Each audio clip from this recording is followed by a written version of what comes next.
نحمده ونصلي ونسلم على رسوله الكريم اما بعد فاعوذ بالله من الشيطان الرجيم بسم الله الرحمن الرحيم يا ايها الذين آمنوا اتقوا الله وقولوا قولا سديدا صدق الله العظيم۔ سامعین محترم، چند دن پہلے ہمارے فریق مخالف مولانا محمد یحییٰ فاروقی اور ہمارے بھائی کیسٹ فروش حافظ زکریا صاحب، ان کی جانب سے ایک کلپ شائع ہوا تھا جس میں انہوں نے اعتراضات کیے تھے امام ابو بکر جساس رحمہ اللہ اور امام اعظم ابو حنیفہ رحمہ اللہ کے متعلق۔ امام ابو بکر جساس کا نام لے کر یہ کہا کہ تمام احناف کا یہی عقیدہ ہے کہ جادو کی کوئی تاثیر نہیں ہے بمشیت اللہ، اور امام ابو حنیفہ رحمہ اللہ کا بھی یہی عقیدہ ہے۔ ہم نے اپنے کلپ نمبر 3 میں اس چیز کا مفصل جواب بھی دیا، دلائل کی روشنی میں ہم نے علامہ انور شاہ کشمیری رحمہ اللہ کے حوالے سے بات کی، ہم نے حضرت سید حسین نیلوی شاہ صاحب رحمہ اللہ کے حوالے سے بات کی، ہم نے ملا علی قاری رحمہ اللہ کے حوالے سے بات کی اور دیگر علماء اکرام کے حوالے سے بات کی۔ کلپ نمبر 3 میں یہ ساری مفصل بحث موجود ہے۔ اور امام اعظم ابو حنیفہ رحمہ اللہ کے حوالے سے ہم نے بات کی کہ امام صاحب کے اوپر یہ جو الزام لگایا جاتا ہے کہ حضرت امام صاحب رحمہ اللہ کا جو ہے نا نظریہ یہ ہے کہ جادو کی کوئی تاثیر اور حقیقت نہیں ہے، یہ سراسر غلط ہے۔ مولانا حضرت سید انور شاہ کشمیری رحمہ اللہ نے جواب دیا مفصل فیض الباری میں کہ امام صاحب کی طرف یہ نسبت سراسر غلط ہے۔ امام صاحب تو اس بات کے قائل تھے کہ شیطان اپنی مرضی سے جو چاہے کر سکتا ہے، یہ عقیدہ رکھنا سراسر باطل اور کفر ہے۔ البتہ تاثیر جادو کے اللہ کی مشیت اور حکم کے ساتھ امام صاحب بھی قائل تھے۔ لیکن جب ہم نے اپنا یہ کلپ شائع کیا، اس کے بعد انہوں نے جو مولانا یحییٰ فاروقی اور کیس فروش کی جانب سے جو کلپ شائع ہوا تھا، ہمارا یہ جواب آنے کے بعد انہوں نے یوٹیوب سے اس کو ڈیلیٹ کر دیا۔ مولانا یہ آپ کیا کر رہے ہیں؟ مولانا یہ آپ کیا کر رہے ہیں؟ یہ کس طرح کی مذموم حرکت ہے؟ اس طرح کام نہیں چلتا۔ صریح طور پر آپ عوام الناس کے سامنے توبہ کریں اور یہ کہیں کہ ہم سے غلطی ہو گئی تھی، یا پھر یہ کہیں کہ ہمیں حق سمجھ آ گیا ہے دلائل کی روشنی میں، ہمیں حضرت انور شاہ کشمیری رحمہ اللہ کی بات سمجھ آ گئی ہے، مولانا قاضی شمس الدین رحمہ اللہ کے استاذ محترم آیت من آیات اللہ سید عنایت اللہ شاہ بخاری رحمہ اللہ کے استاذ محترم حضرت سید انور شاہ کشمیری رحمۃ اللہ علیہ کی ہمیں بات سمجھ آ گئی ہے۔ آپ کہہ دیتے، ڈیلیٹ کرنے کی کیا ضرورت تھی؟ اگر آپ نے علی اعلان جھوٹ بولا تھا تو علی اعلان توبہ کر لیتے، آپ نے کلپ کو ہی ڈیلیٹ کر دیا۔ یہ کس طرح کی حرکت ہے؟ اور یہ دنیا ہے، دنیا میں اس قدر رسوائی، لوگ جوتے مار رہے ہیں اور آپ سے پوچھ رہے ہیں، میں پوچھ رہا ہوں آپ سے کہ آپ نے کیوں کلپ ڈیلیٹ کیا؟ جواب آ گیا تو آپ نے کلپ ڈیلیٹ کر دیا۔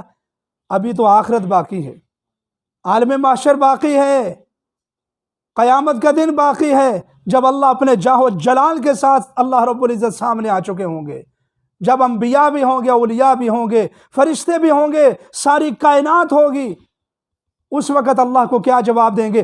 آپ یوٹیوب سے تو ڈیلیٹ کر سکتے ہیں، لیکن خدا کی قسم کرامن کاتبین نے جو لکھ لیا ہے آپ اس کو ہرگز نہیں مٹا سکتے۔ وَكُلَّ شَيْءٍ أَحْصَيْنَاهُ كِتَابًا، ہر چیز لکھی جا چکی ہے، وہاں سے آپ کس طرح مٹائیں گے؟ وہ کوئی یوٹیوب نہیں ہے، وہ اللہ کی کتاب ہے، آپ کا جھوٹ درج ہو چکا ہے۔ تو اس لیے توبہ کر لیں، صریح طور پر کہہ دیں کہ میں توبہ کرتا ہوں۔ اس طرح بھاگنے سے کام نہیں چلے گا۔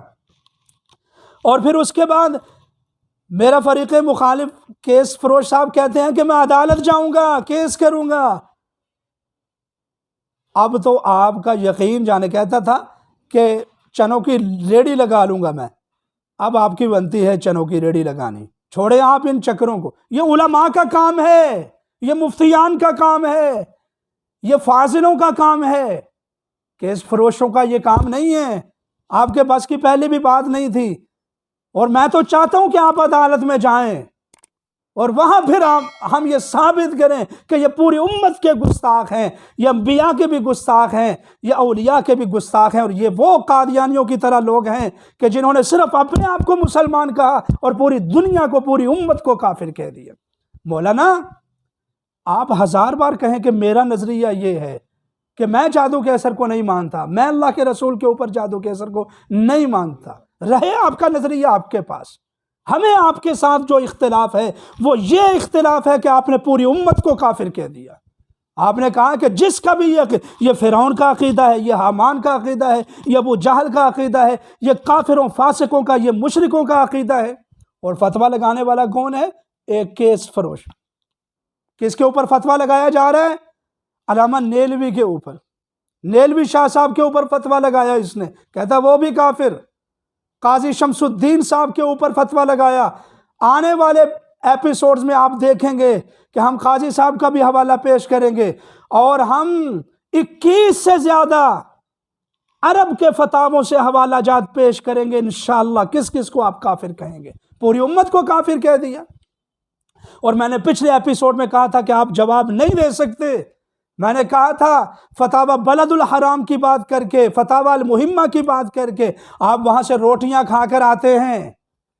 مولانا بات انشاءاللہ ان تک پہنچنے والی ہے، پتہ چل جائے گا کہ یہ لوگ ہمارے ہی لقمے کھا کر اور ہماری ہی طرف جو ہے نا میاؤں میاؤں کر رہی ہے، تو اس لیے اس طرح بات نہیں چلے گی، اس طرح بات نہیں چلے گی۔ آپ کہیں کہ میرا یہ نظریہ ہے، لیکن امت کو کافر نہ کہیں۔ قادیانی نہ مانتے اللہ کے رسول صلی اللہ علیہ وسلم کو نبی، وہ کچھ بھی نہیں بگاڑ سکتے پیغمبر اسلام صلی اللہ علیہ وسلم کا، لیکن انہوں نے مذموم حرکت یہ کی کہ انہوں نے کہا کہ جو قادیانی کو ایک کانے کو نبی نہیں مانتا وہ کافر ہے۔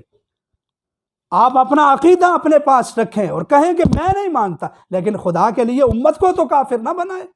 اور انشاءاللہ آپ دیکھیں گے آنے والے ہمارے کلپوں میں ہم 2 صدی سے لے کر 10ویں صدی تک ہر صدی سے علماء اکرام لائیں گے، اور ہم آپ کو یہ ثابت کریں گے، کتابوں سے یہ بات ثابت کریں گے، فتووں سے یہ بات ثابت کریں گے۔ جس طرح میں نے فتاوی مہمہ پیش کیا، فتاوی بلد الحرام پیش کیا، فتاوی کبریٰ پیش کیا، علامہ ابن تیمیہ کی کتاب النبوات پیش کی، اور پھر کہتے ہیں کہ جی یہ جو جناب والا انبیاء کی توہین ہے۔ مولانا میں اپنے سامعین محترم سے ملتمس ہوں، یہ اعتراض انہوں نے خود سے نہیں کیا، یہ معتزلہ کا اعتراض اٹھا کر انہوں نے کیا ہے۔ جس طرح میں نے آپ کے سامنے حوالہ جات پیش کیے تھے، جو انہوں نے آیتیں پیش کی وہ بھی معتزلہ والی، جو معتزلہ تاثیر جادو کے مسئلے پر پیش کیا کرتے تھے، انہوں نے بھی وہی آیتیں اٹھا کر پیش کی۔ کیوں نہ میں کہوں آپ کو جدید معتزلہ۔ انشاءاللہ دلائل کا ایسا انبار آپ لوگوں کے اوپر پڑ چکا ہے اور پڑنے والا ہے کہ بڑی بڑی دور سے اب تو چیخیں سنائی دینے لگی ہیں۔ اور میں یہاں ایک اور بھی وضاحت کر دوں آپ کے سامنے کہ جو فوت شدہ بزرگان ہیں ہمارا ان سے کوئی حساب نہیں ہے، نہ ہم ان سے مخاطب ہیں۔ جو نئے معتزلہ ہیں اس وقت جو حیات ہیں، ان میں سے چاہے سر والے ہوں یا بغیر سر والے ہوں، کالی پگڑی والے ہوں یا پیلی پگڑی والے ہوں، میں ان سے مخاطب ہوں، اور میں یہ کہتا ہوں، میرا یہ دعویٰ ہے کہ آپ لوگ جدید معتزلہ ہو، اور جس طرح قدیم معتزلہ جو آیتیں وہ پیش کرتے تھے، امام رازی رحمہ اللہ فرماتے ہیں کہ وہ جادو کے مسئلے پر، جادو کے انکار پر یہ آیتیں پیش کرتے تھے، لا یفلح الساحر حیث اتی وثانیها وقال الظالمون ان تتبعون الا رجلا مسحورا۔ یہ جو میرا فریق مخالف چیخ چیخ کر کہہ رہا نا یہ ظالموں کا عقیدہ تھا، یہ آیت پڑھ کے یہ معتزلہ کہا کرتے تھے اہل السنت کے مقابلے میں، امام رازی کے مقابلے میں، دوسرے ائمہ کے مقابلے میں، اہل السنت کے مقابلے میں وہ کہا کرتے تھے کہ یہ ظالموں کا عقیدہ، اس آیت کی غلط تشریح کر کے، غلط تفسیر کر کے، اور پھر آخر میں کیا کہتے تھے کہ ہذہ الدلائل یقینیۃ، یہ اللہ کے قرآن کی دلیلیں ہیں۔ مولانا کوئی شرم کریں آپ، کن کے ساتھ جا کر آپ کھڑے ہو گئے؟ اور پھر علامہ ابن قیم نے کیا فرمایا تھا کہ وہ کیا کہتے تھے، فإن ذلك ينافي حمایۃ اللہ لہم وعصمتہم من الشیاطین۔ وہ یہ کہتے تھے کہ اگر ہم اللہ کے نیک بندوں پر اور اگر ہم انبیاء پر جادو کی تاثیر کو مان لیں تو ایک گندی چیز کا اثر ماننا لازم آئے گا، اور یہ عصمت انبیاء اور اللہ کے نیک بندوں کی تقدس کے خلاف ہے۔ مولانا یہ آپ نے نہیں اعتراض کیا، آپ تو اس قابل بھی نہیں ہے، آپ نے قدیم معتزلہ کو اٹھا کر کاپی کیا ہے۔ تو اس لیے کچھ شرم کریں، آپ کیا کر رہے ہیں آپ؟ تو اس لیے سامعین محترم، میں نے امام ابو حنیفہ رحمہ اللہ کے متعلق بھی آپ کے سامنے صراحت پیش کی، امام جساس کے متعلق بھی صراحت پیش کی۔ انشاءاللہ آنے والے کلپوں میں آپ انتظار فرمائیں انشاءاللہ۔ ابھی تو ہم نے اپنے دلائل پیش کرنے ہیں قرآن سے، پیغمبر اسلام صلی اللہ علیہ وسلم کی صحیح حدیث سے۔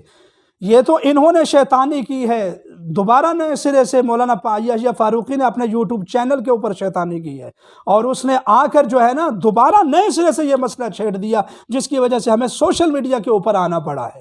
بات سمجھ آ گئی؟ تو اس لیے جو یہ کہیں گے ہم انشاءاللہ حساب لینے کے لیے میدان میں اتر چکے ہیں، تمہاری ایک ایک سانس کا، ایک ایک لفظ کا ہم حساب لیں گے۔ جو اللہ کے قرآن، پیغمبر صلی اللہ علیہ وسلم کے فرمان اور اہل السنت کے خلاف جو اٹھے گا، ہم انشاءاللہ اس کا محاسبہ کرنے کے لیے میدان میں اتر چکے ہیں۔ آپ انتظار کیجئے، اور اگلے میں اپنے ایپیسوڈ میں انشاءاللہ بیان کروں گا کہ مولانا یحییٰ فاروقی صاحب نے جتنی بھی قرآن مجید کی جو آیتیں پیش کی ہیں، انہوں نے وہی طریقہ استدلال رکھا ہے۔ شرع عقائد کے حوالے سے، دیگر عقائد کی کتابوں کے حوالے سے میں یہ بات کروں گا کہ انہوں نے وہی طریقہ استدلال رکھا ہے جو پرانے معتزلہ کا طریقہ استدلال تھا۔ وہ بھی اسی طریقے سے تفسیر کیا کرتے تھے جس طرح انہوں نے تفسیر کی، کہ قرآن پاک کی ایک آیت کو اٹھا کر اس کا ایسا معنی کرنا کہ دیگر آیتیں اس کے مخالف ہو جائیں۔ میں انشاءاللہ یہ بیان کروں گا، آپ انتظار فرمائیں، دیکھیں آگے آگے کیا ہوتا ہے انشاءاللہ۔ اللہ رب العزت سے دعا ہے کہ اللہ حق اور سچ کو ماننے کی توفیق عطا فرمائے۔ وما علینا الا البلاغ المبین۔